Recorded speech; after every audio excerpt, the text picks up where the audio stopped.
Girl friend வீட்டில் தனியாக இருக்கும்போது நீங்கள் அங்கே போய் அவங்க கூட டைம் ஸ்பெண்ட் பண்ணலாம்னு நினச்சிருக்கீங்களா? அதுக்காக தான் காத்துக்கிட்டு இருக்கீங்க அப்படின்னா இந்த வீடியோ உங்களுக்கு தான். கரூர் பக்கத்தில் இருக்கிற ஒரு சின்ன கிராமத்தில் வினோத் அப்படின்னு ஒரு பையன் இருக்கான். அவனுக்கு ஷெரின்னு ஒரு கேர்ள் ஃப்ரெண்ட் இருக்கா. அவங்க ஊரில் அப்போ திருவிழா டைம். ஷெரினோட வீட்டில் எல்லாரும் திருவிழாவுக்கு கிளம்பிட்டு இருக்காங்க. ஸோ ஷெரினும் வினோத் ½ கழிச்சு வீட்டுக்கு வர சொல்லி மெசேஜ் பண்ணுறா.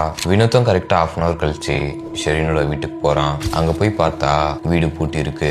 ஷெரினோட பேரண்ட்ஸ் அவளையும் திருவிழாக்கு கூட்டிட்டு போயிருப்பாங்க அப்படின்னு வினோத் நினைச்சு அந்த இடத்த விட்டு கிளம்புறான். இவன் கரெக்டா அந்த இடத்த விட்டு கிளம்பும் போது வீட்டுக்கு பின்னாடி இருக்கிற தோட்டத்துல இருந்து ஏதோ ஒரு சத்தம் கேக்குது. ஏதோ ஒரு பொண்ணு வினோத்தை அஸ்கி வாய்ஸ்ல கூப்பிட்டுக்கிட்டே இருக்கா. வினோத் இந்த சத்தத்தை கேட்டு பொறுமையா வீட்டுக்கு பின்னாடி போய் பாக்குறான். அந்த வீட்டோட பேக் சைடு ஒரு தோட்டம் இருக்கு. அந்த இடத்துல ஒரு புளிய மரமும் இருக்கு. அந்த புளிய மரத்துல ஒரு பழைய ஊஞ்சல் தொங்கிக்கிட்டு இருக்கு. அந்த ஊஞ்சல்ல யாரோ உட்காந்துட்டு இருக்காங்க.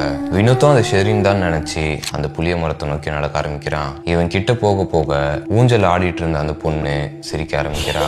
உடனே வினோத் அங்கேயே நின்னுறான். அவனுக்கு டவுட் வர ஆரம்பிக்குது. அப்போ ஏன் வினோத் அங்கேயே நின்னுட்ட, என் கிட்டவா அப்படின்னு அந்த பொண்ணு சொல்றா.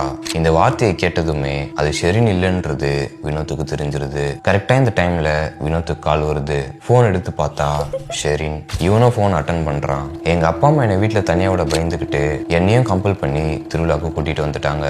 இந்த விஷயத்த அவசர அவசரமா சொல்லிட்டு ஷெரினும் காலை கட் பண்ணிடுறா. இப்போ நீங்க சொல்லுங்க, இந்த சுச்சுவேஷன்ல நீங்க இருந்திருந்தா என்ன பண்ணிருப்பீங்க? கமெண்ட்ல சொல்லிருங்க. ஷெரின் காலை கட் பண்ண அடுத்த செகண்டே வினோத் அங்கிருந்து வேகமா ஓடிடுறான். அண்ட் இது நம்ம ஃபாலோ சொன்ன ஸ்டோரி தான். இதே மாதிரி ஹாரர் இன்சிடென்ட் எதனா உங்களோட லைஃப்ல நடந்திருந்தா என்கிட்ட ஷேர் பண்ணிக்கோங்க. அண்ட் இதே மாதிரி நிறைய ஹாரர் ஃபீலிங்ஸ் எக்ஸ்பீரியன்ஸ் பண்ணணும்னு நினைச்சீங்கன்னா மறக்காம ஃபாலோ பண்ணிக்கோங்க. தென் உங்க பாய் ஃப்ரெண்ட் ஆர் கேர்ள் ஃப்ரெண்டுக்கு இந்த வீடியோ ஷேர் பண்ணிருங்க. ஓகே, பாய்.